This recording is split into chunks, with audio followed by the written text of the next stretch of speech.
Hey everyone, this is LuckySevenDX. Welcome back to Let's Play Mario and Luigi Dream Team. The last episode made it to the top of Somnom Woods, well, the dream world of Somnom Woods, and we found ourselves an egg. Now the Zeekeeper's a bird.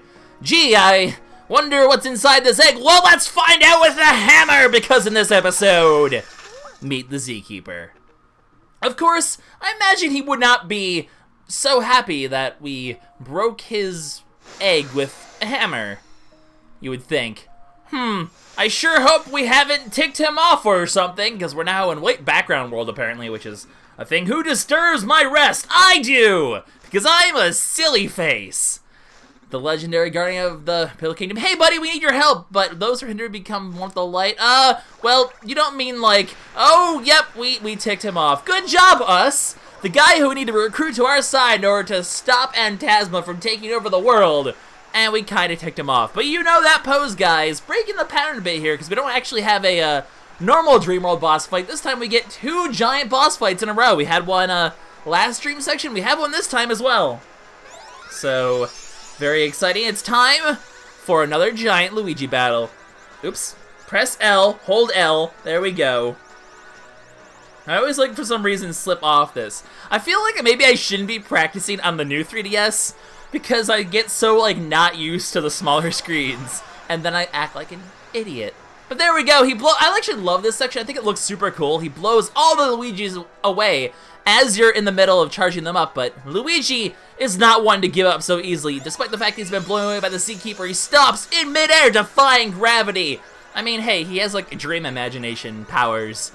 He is well attuned with the dream, I guess. That's why this is all possible, is because of how thoroughly attuned he is with the dream. Who knew that Luigi's prowess over sleep would become so much in handy? But it did. Anyway, the Zeekeeper, guys. Oh, this is a fight. I actually like this fight. It's a bit different in a very subtle ways to the other one. Mario, unfortunately, left to fend by himself. Not gonna have much of a chance against what's essentially like. Okay, I don't know if like the Zeekeeper is supposed to be like a god, but you know, really powerful godlike being. A master of dreams, the guardian of the entire freaking pillow race. He ain't gonna be an easy foe. We're playing in the big leagues now. These aren't your average giant enemies. These are your almost godlike giant enemies, and that's kind of scary. So Luigi crashes down on its head. That looked rather painful. About 10,000 dream tons of Luigi straight to the face. What's a dream ton, you ask? Well, use your imagination, because it's a dream thing. Okay, that was dumb. Anyway, I would fight you. Let's fight. I like his, like, action pose there. He almost looks like a Pokemon. I could see a Pokemon looking like that. I guess he's like a fat Zatu, almost. I would see it. Or would he be fairy flying? I think so. I could see him being a fairy flying. It'd work. Or a psychic flying. He does kind of have like the whole like third eye thing going on. Anyway, let's actually attack him. That's actually how you counterattack him. Now this fight, he actually does run away for the most part. And we don't actually have many opportunities to directly attack him. Most of your damage comes from counterattacks. You can jump over him or you can counterattack him. The timing for counterattacks in that attack is really tricky. But the better you well, this one, it just matters they don't get hit. The less you get hit, the closer you'll get to the Zeekeeper. When you get close to him like this, you can grab him and finally get a chance to attack him by bringing him back down to the ground. But for the most part, he's going to be running away the entire fight and attacking us as he runs away. So this fight, instead of being normal combat-based, it's largely counterattack and just dodging-based. Like, he'll be doing a lot of attacks against us. We'll get a very few turns to actually attack him. So it's largely counterattack-based. That being said, you will occasionally get a chance to attack when you catch up. You have to slide downwards and then grab his leg whenever his leg is on the bottom screen. You can grab it. Otherwise, if you can get the timing, by the way, for that attack where he charges at you, it's always going to be up, down, up for the first section, but every time you can jump on him, any little bit extra bit of damage, because this is so counterattack-based, every little bit of extra counterattack damage, and even like the excellence and the getting an excellent on this skill as well, it matters a bit more than usual, just because in this case, you're basically, you know, every little bit of extra damage counts. It's just one last attack, one last counterattack you have to deal with. And as such, by the way, you'll have very few turns in the X version of this fight, so it's good to get into good habits now, because the X version of this fight, you won't get many chances to attack him. That being said, every time you bring him down here, he'll skip his turn. You'll actually get 2 turns to attack him. So, to put into perspective, the X fight, by the way, that we'll be doing probably next episode, it only gives you 4 turns. This was 2 of them right here. And we've pretty much done almost the best we could do. So, that can just give you an indication of how counterattack heavy this fight is, and how much counterattacks really, truly do matter a ton.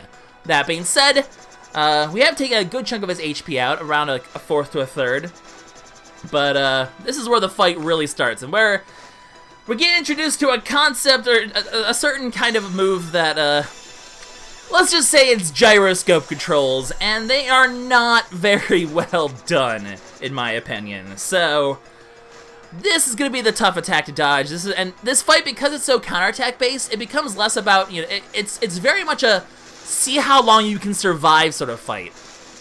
Because really your survival is what matters the most, because you just keep getting attacks over and over and over again. You just have to do your best to not get hit. Make sure you don't get hit.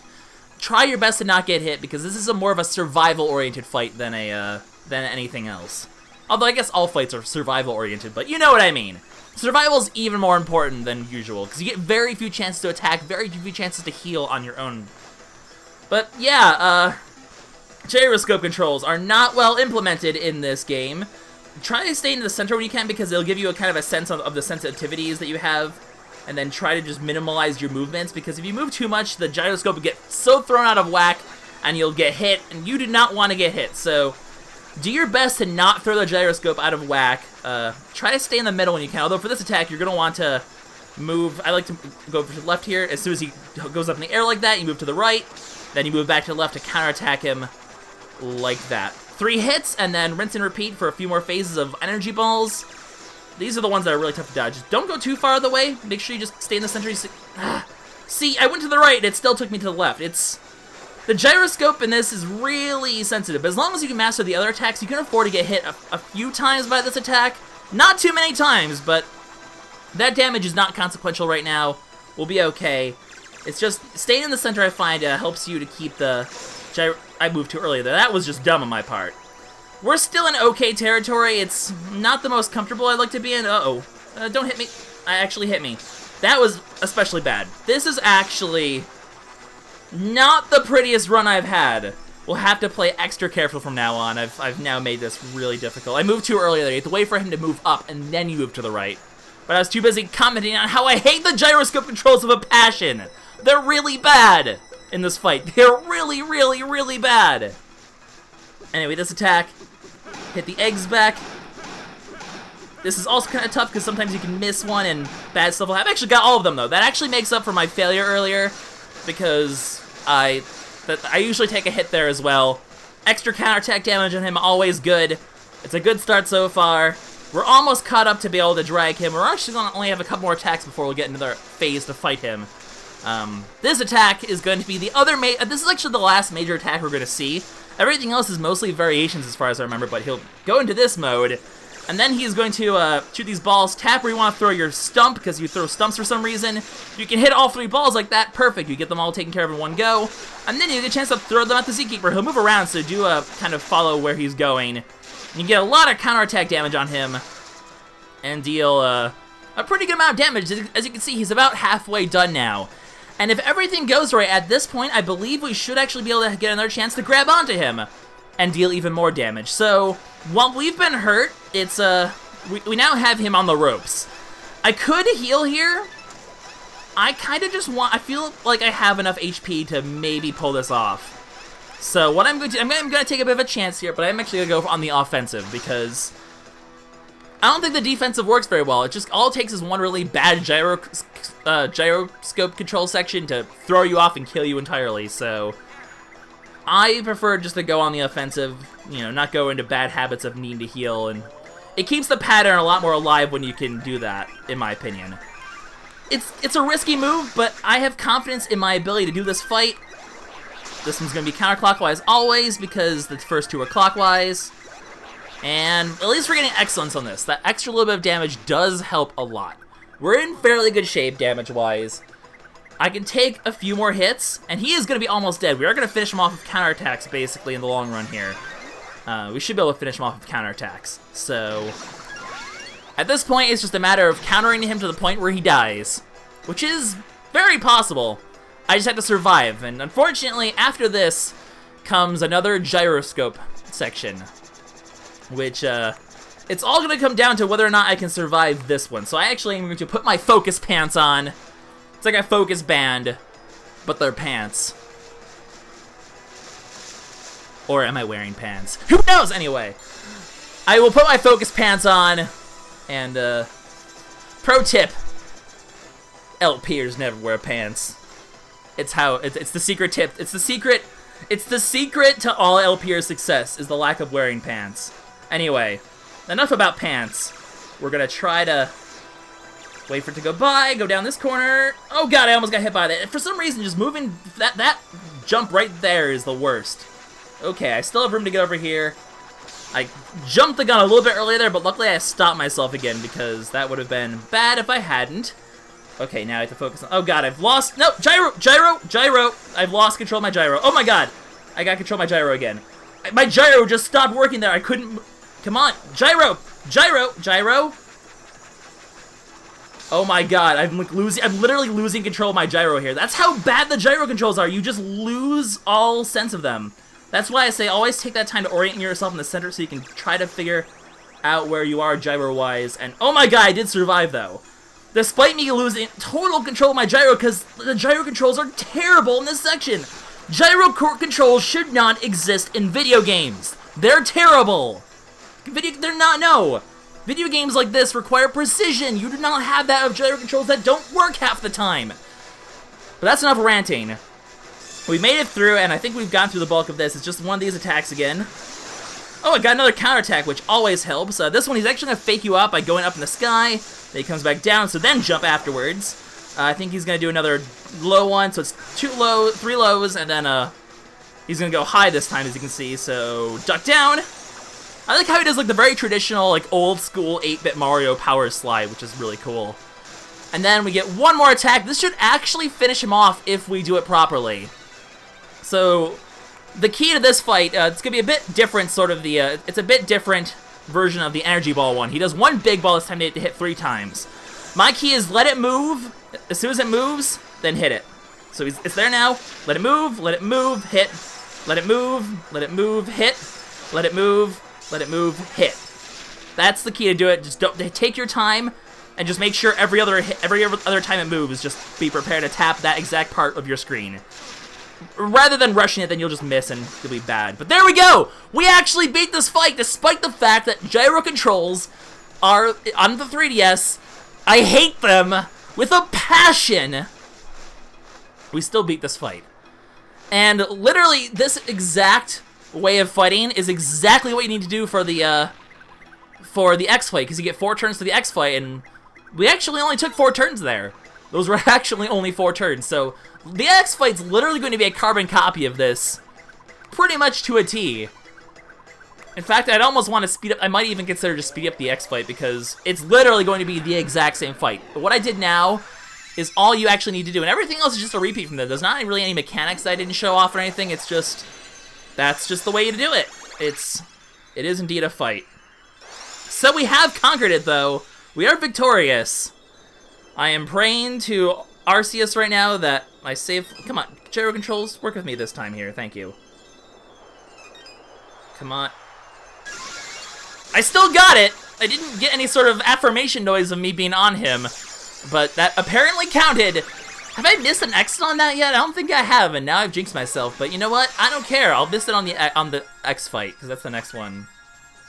And hey, just like that, that's 4 out of X amount of giant battles, but as you can imagine, there's not many more left. We're getting through arguably the toughest parts of hard mode, and we get energy wear and a bunch of items that we probably have max of. Actually, I don't think we have max nuts or max candy yet.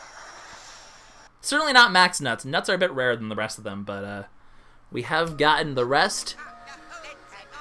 And we got energy wear, which is actually fairly good wear. So that's all cool and fine and dandy, but we're not gonna have time to check it out for a while because we have copious amounts of cutscenes now because we have fought the Zeekeeper and recruited him to our side.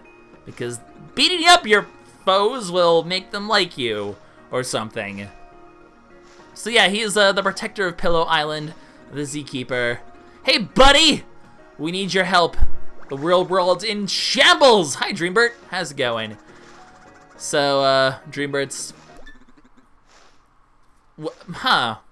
That's interesting lingo for a Guardian to use.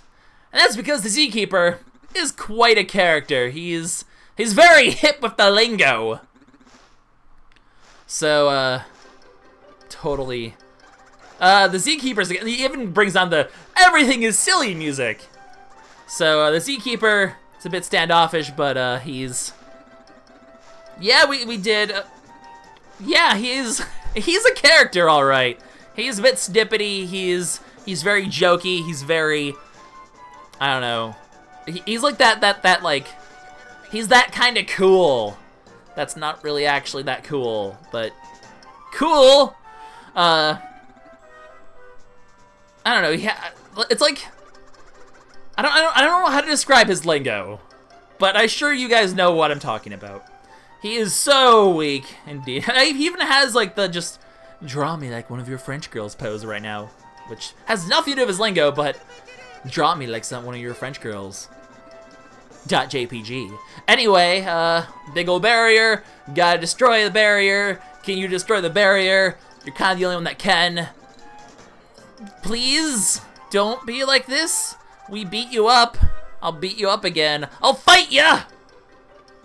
So yeah, he's retired, but there is one way to make him work.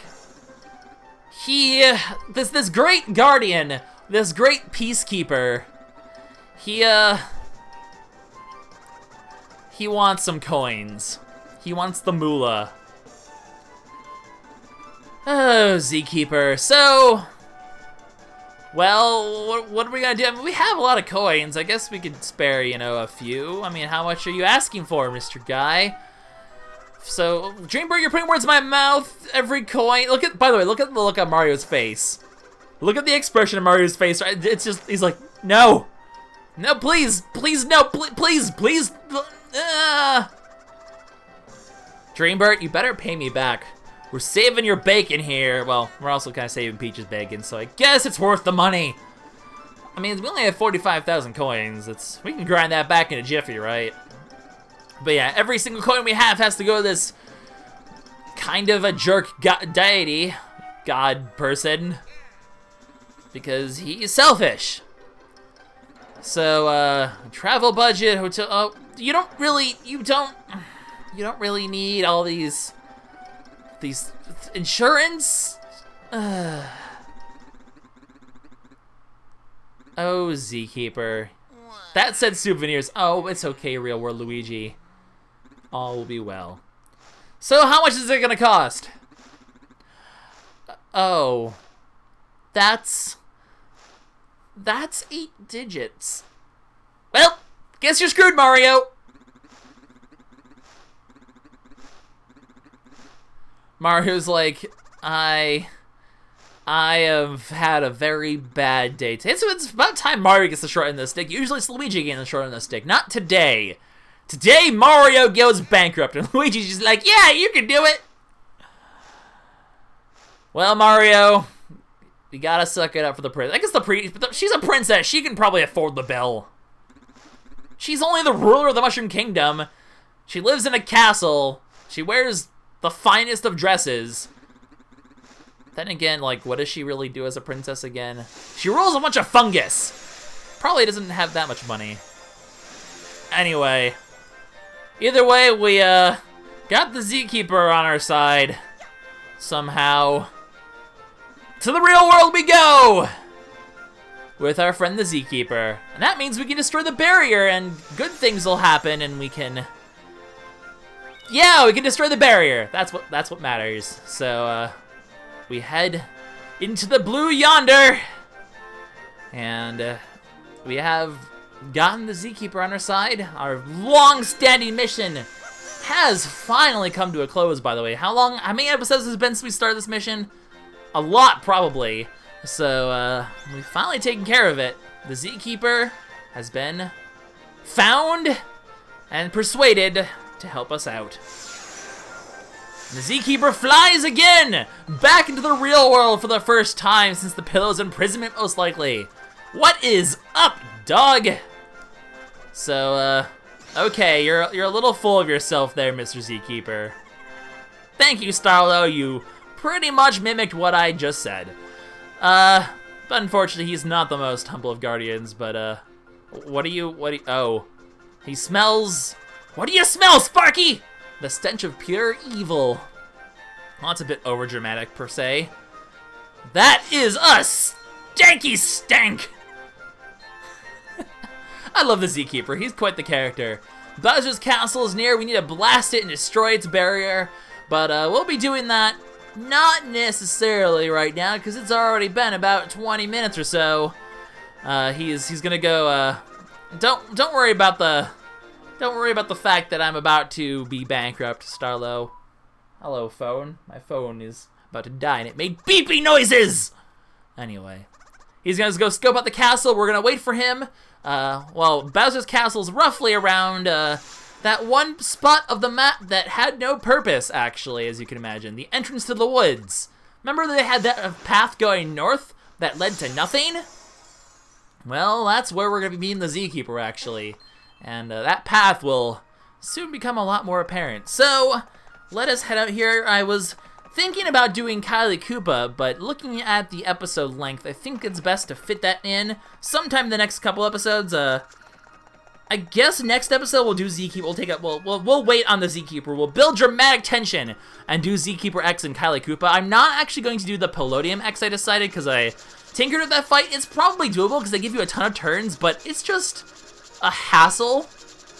Because basically, I mean, imagine how many times you have to, because you have to like break all the wings, and you don't have taunt balls, so you can't stop the things in the back, and they heal them all the time. It becomes quite a bit of a hassle to do that fight, and I'm not necessarily sure I am geared enough to do that because of all the healing and what he does, and so I don't actually know if I can beat Palladium X, and I just don't want to. I'd rather get a few more levels and make the fight a lot more simple, because it gets way too crazy otherwise. So we'll go to the Mushrise Park entrance if you want to meet up the Zeekeeper. He'll be to the right, but we'll chill out in the next episode, or a couple episodes from now, because in the next episode, we're going to do, the Zeekeeper X fight. And then, we'll do Kylie Koopa. And then after that episode, we're gonna go help the Zeekeeper out. But that's gonna be quite an interesting bit of gameplay because, well, you'll see what happens after that Zeekeeper. But we'll check that out soon. This is LuckySevenDX sign out. Stay tuned next episode as we fight the pillow. No, as we fight the Zeekeeper again. And do some extra content. And then, we can take it to Bowser's Castle, guys! The end game is almost upon us. The game is afoot, Watson! Goodbye, everyone. This is LuckySevenDX signing out. Toodles!